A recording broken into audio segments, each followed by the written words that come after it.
me, Deanna, and welcome to a very special doll repaint episode.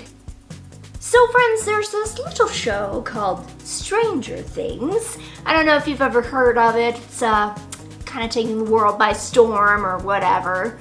But while I was working on my last doll, part 4 dropped, and holy moly was it intense and just so freaking good.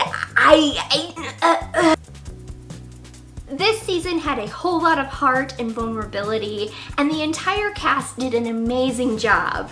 Personally, I think the most compelling performance was done by Sadie Sink, who played Max. I'm not going to go into too many spoilers here, but in an episode called Dear Billy, Sadie really showed us what a fantastic actor she is, and I was definitely sitting on the edge of my seat most of the episode. I sincerely hope she wins like all of the awards. After watching part 1 of chapter 4, I knew that I absolutely had to make a Maxine Mayfield doll. Had to. So I knew that chapter 2 comes out July 1st, which posed a very interesting challenge for myself. Usually, it takes me about a month to get a doll video out, but if I ignored every single person and responsibility in my life, would I be able to get my Max doll up before the release date? Well, it turns out no. I missed the deadline by a little bit, but hey, I was pretty close. Well, even though I missed my deadline, I'm still excited to show you guys my Max doll, which is based off of the episode Dear Billy. So, without further ado, enough talking, let's get started. Max's doll is a new kind of challenge for me because this will be the first time I will be making a doll that will try to capture the likeness of a real person. For this reason, I decided to use an Ever After High doll as my base. With the rounded face and smooth facial features, this will provide a smoother canvas for me to draw on Max's facial features. On other dolls, like Monster High for example, they tend to have more defined lines in their face molds, which makes it more challenging to adapt into someone else's face.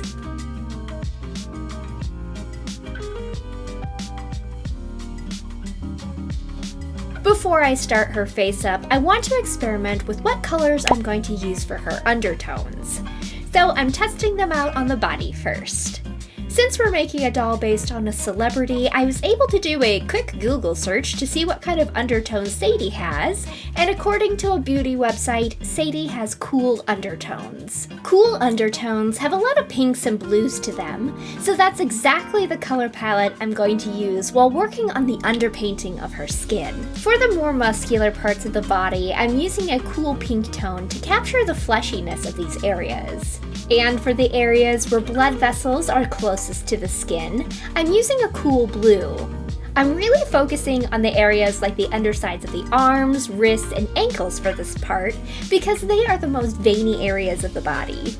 Over the undertones, we're going to apply a couple layers of soft pastels using the base skin tone. We want the skin to have a slight translucency to it so we can see the undertones. Since we're trying to make our Max doll look as realistic as possible, we need to add some texture to the skin to mimic freckling and little blemishes. For Max's skin, I'm using watered down acrylic paints, using burnt sienna and a pink color to match her skin tones. Her skin is coming along, but she's looking a little flat. That's where contouring and highlights save the day. Using a light brown pastel color, I'm first applying some shading to strategic areas of her body. This will go to areas we want to define and tend to fall back on the body.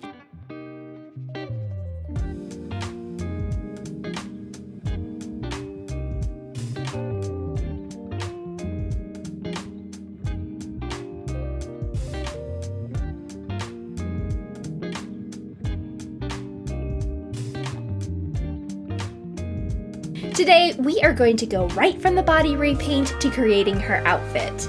In the episode Dear Billy, Max wears a 3-piece outfit that includes blue jeans, a blue zip-up sweater, and a checked shirt. It was my favorite outfit that she wore this season, so I'm taking on the challenge to replicate this look for our doll. I'm starting with the blue jeans, and I was able to take a pair of old stretchy jeans that I no longer fit into now that we are post-quarantine. It makes me happy that I can repurpose them and not have them continue to mock me in my closet. Most jeans are hemmed with yellow thread. I have no idea why they use yellow, but I decided to mimic that and hem mine with yellow thread too. I'm also taking the same yellow thread to make some faux front and back pockets.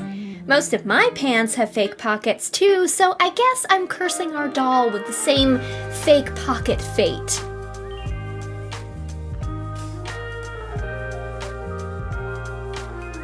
Off camera, I added a snap to the front of the pants, and now they're ready for her to put on.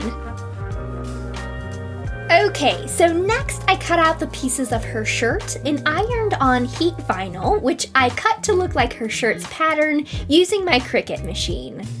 I'm going to make her shirt sleeveless so it will fit better under her jacket and not have any bunching issues. Next, I'm going to hand sew on the red collar of her shirt. I want her shirt to be really form-fitting to again avoid bunching. The easiest way I know how to control this will be for me to sew it up the back. Since the fabric I used is stretchy, I can just slip it over her shoulders and sew the collar closed later. I'm still learning how to improve on these little details, but I'm just glad I was able to figure something out to make it look how I want it to. Now, on to the most challenging part of her outfit, and that's her zip-up sweater. This is going to be one of the most complicated garments I've ever taken on, so let's take a moment to ask the sewing deities to bless my sewing needle upon this project. One of the things that makes this sweater complicated is the fact that it has a thick white stripe going around the torso and yellow piping. Keeping all these stripes lined up is going to be no easy feat for me, and I think what I want to do is attach the white stripe to the torso pieces first so I can try to control their placement. Since a lot of the pieces of the jacket are really small, like the jacket's collar, I sewed some of the details on off camera. Seeing these really tiny details can be hard for me, so I basically had to sew them very, very close to my face. I also added a basting stitch to the sleeves and the torso, which will keep things lined up while I run it through the sewing machine and basically make my life a whole lot easier. As you can see, I added the yellow stripes to the sleeves using some very thin ribbon. But now I have to add the zipper of the sweater, which is the same color yellow as those stripes. I have no idea where I can find a zipper small enough for this scale. If you know, please tell me. So I'm going to glue on a strip of ribbon on each side of the jacket to give the illusion of the zipper.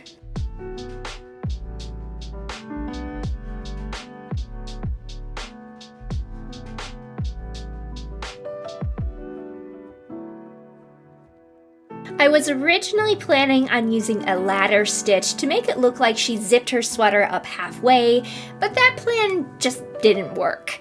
So instead, I have a little piece of fabric that I'm going to glue each side of the sweater to.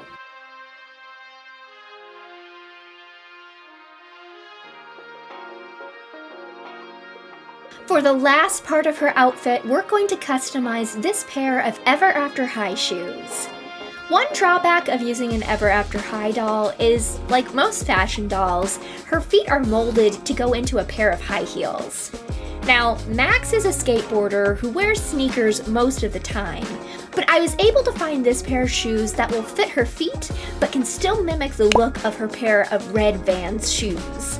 The tops of the shoes also look like they have thick socks poking out of them, which I think looks very 80s.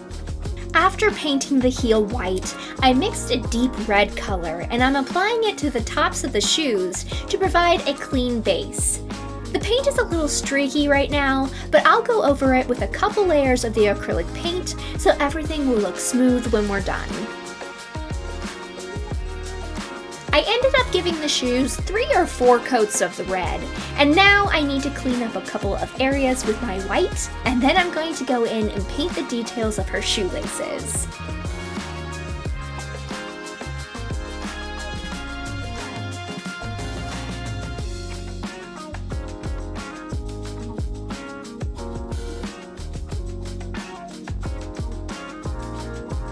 Next, we want to give both sides of her shoes the Vans logo, or at least the best replication I can with the shape of the shoe.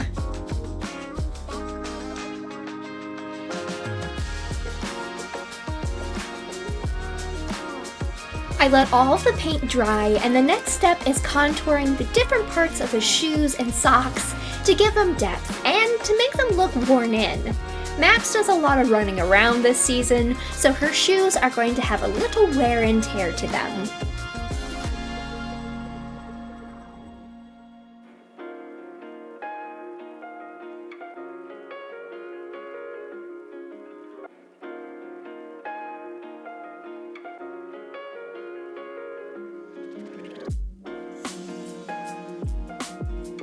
Let's get ready to work on her facial transformation by prepping her scalp with some burnt sienna paint.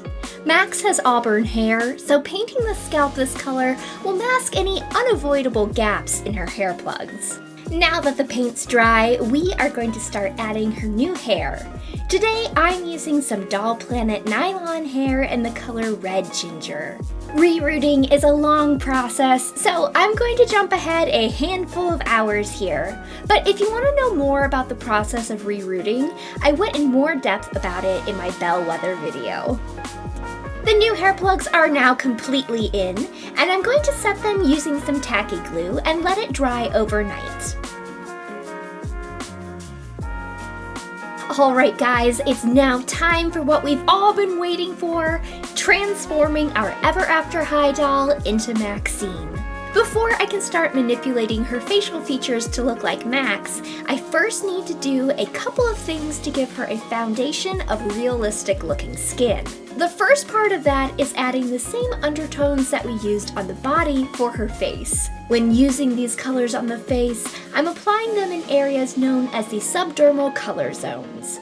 I've talked about these zones quite a bit in my past videos, so I'm not going to go into too much detail on them now, but if you're curious about them, I encourage you to check out my Medusa remake video for more information. We've put down the foundational colors for under the skin and sealed them using my Mr. Super Clear sealant, so up next I'm taking a watercolor pencil so she can have some subtle visible blood vessels in her face. Next, we're going to push all those colors back by applying a couple layers of the base skin tone using soft pastels. We want to still see the colors and veins that we added, but we want it to look like they're sitting just underneath the skin. And the last part of her skin prep will be taking the same colors of acrylic paint that we used on her body repaint and spritzing them on to add some texture to her face. Now it's time to actually go in and start working on her facial features. I watched a lot of makeup celebrity transformation videos, so I'm really hoping that I learned enough for our doll to look like Sadie Sink. Usually at this point I would be using brown pastels to contour the details of my doll's face mold. But for this doll, I'm going to go section by section, blocking in the basic shape of Sadie's facial features. I'm looking at a couple different reference photos of her, and right now what I'm focusing on is drawing the unique shapes of her nostrils, the line of her mouth, and the shape of her lips and cheeks.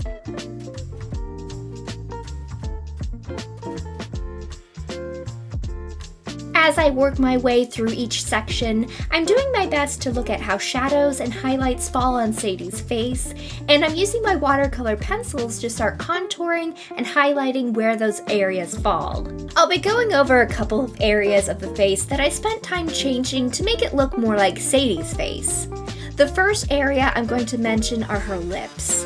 Sadie has a really sharp Cupid's bow, while this doll's lips are more rounded and less full than hers. During the face-up, I focused a lot on getting the right shape for the upper lip and contouring the bottom lip to look fuller.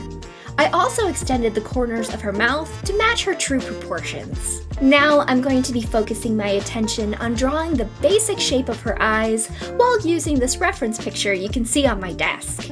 To help me get accurate spacing and angles of her facial features, I mapped out the angles so I can see where the eyes line up in relation to the other parts of the face. I feel pretty comfortable with the eye shape and placement, so I'm darkening the sketch lines, and I'll also be drawing in the shape of her eyelids. Based on my reference photos, it looks like Sadie has hooded eyelids, meaning she has excess skin and soft tissue around the eyebrow that covers the eyelid but not the eye itself. She has a really defined crease area under her eyes, with a few creases going across the eye bag area. I spent a lot of time trying to get this feature right because I think it's a really defining feature of her face, and it changes depending on what emotion she's expressing. And honestly, I think they're really cute.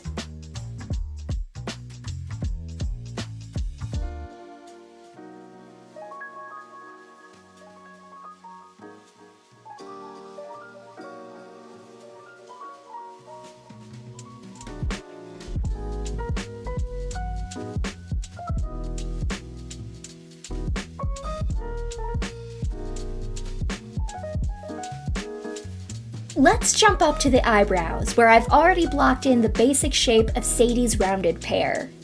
To match her auburn hair, I gave her brows a reddish-brown undertone tint, but for the actual hairs, we'll be using brown pencils and trying to match the growth pattern that Sadie's brows have.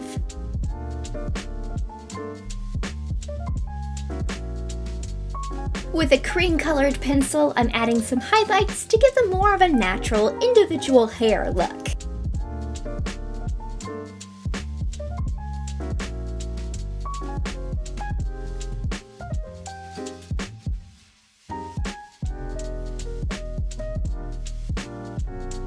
Off camera, I sealed in the pigments using a glossy sealant to give the skin a dewy appearance. It's a little too shiny right now, but I'll tone it down with my next layer of sealant. Now I'm going to use some brown acrylic paint to give her some soft lower lashes.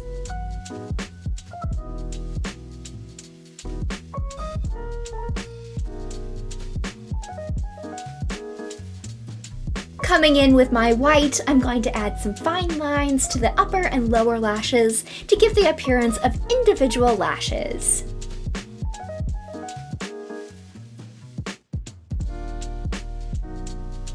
Now I'm adding catch lights to make the eyes, waterlines, and tear ducts look like they're shiny. Once I'm done, I'll give her face a coat of Mr. Super Clear to set everything and to tone down the glossy shine of her skin.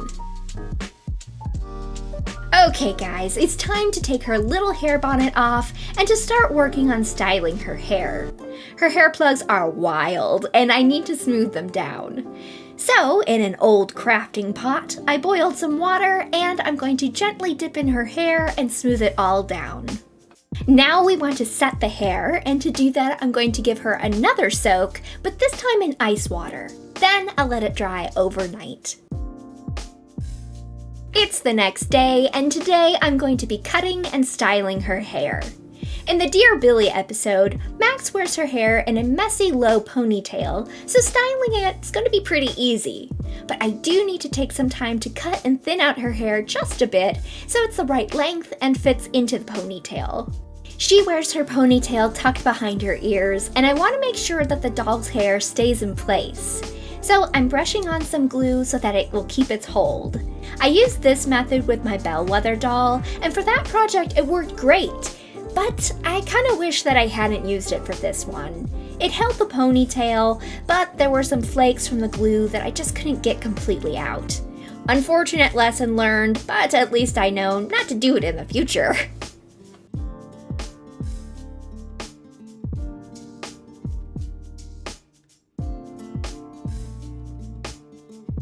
Alright, to replicate the messy ponytail look, I've pulled out a couple sections of hair, and I'm going to trim them down so that they look like wispy strands of hair.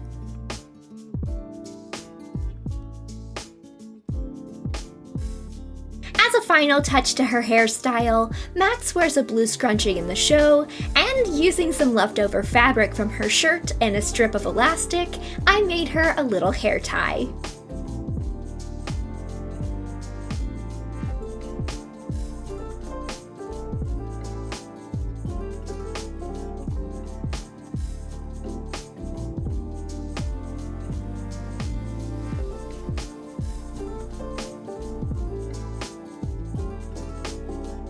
Okay, so if you've watched this season, then you know that Max is missing a very important accessory, her Walkman. So before we go to the final photos, let's make her a Walkman so she can listen to her Kate Bush cassette. I checked my supply for something rectangular that I could repurpose into the Walkman, but alas, I came up empty-handed. So instead, I'm going to glue together some popsicle sticks to make the body of the Walkman. After the glue dried, I'm figuring out how big I want to make it, and I'm going to cut off the excess wood. Now, if my sawing skills are making you nervous, you are not alone. I was nervous the entire time I was cutting.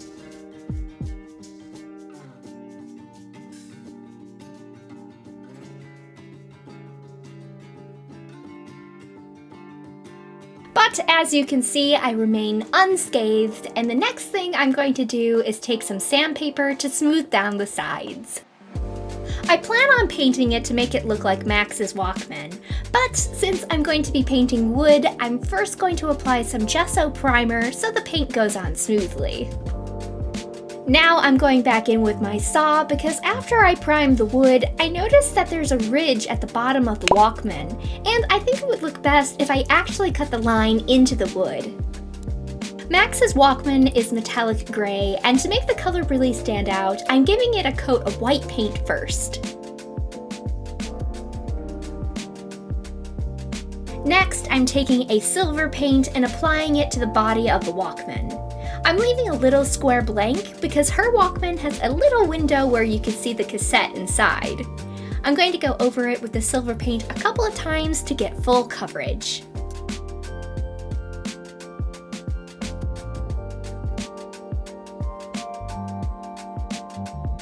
The paint has dried, so now I'm going to do some detail work. For the little window, I'm applying some dark gray paint and adding some black details to make it look like there's a cassette inside.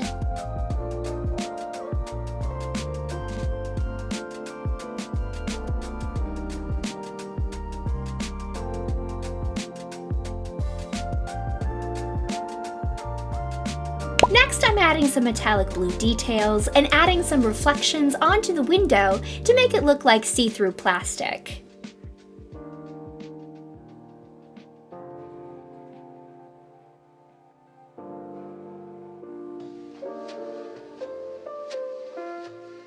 And here, I'm trying my best to paint on the Walkman logo in just about the tiniest font imaginable.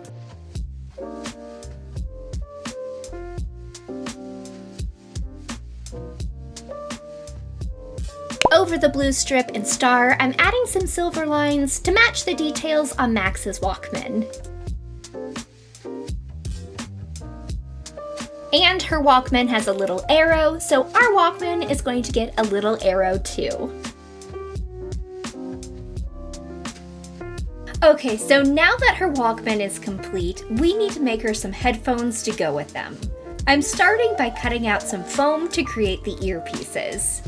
Next, I'm going to add these little metal circles that I made out of a flattened soda can.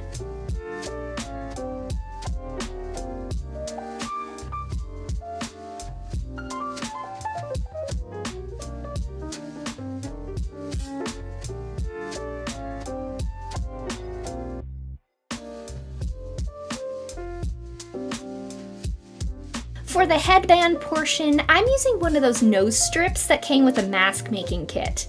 I've added the first halves of the earpieces already, but now I'm going to add on a second side and sandwich the headband in between. The headphones are attached to the top of the Walkman with a cord. So for mine, I'm using a cut hair elastic, and I'm using my little hand drill to make a hole so I can glue the cord into the wood.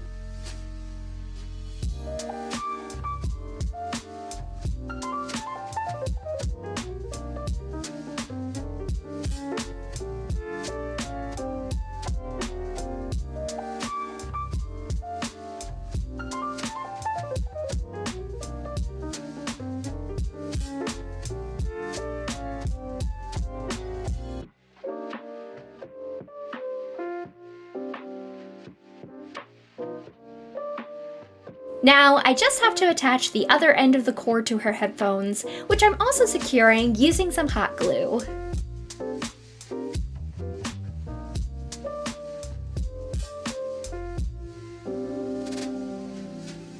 So, my stranger friends, here is our doll before the repaint, and here it is after the Max transformation. For my first celebrity-based doll, I'm really happy with the likeness that I was able to achieve.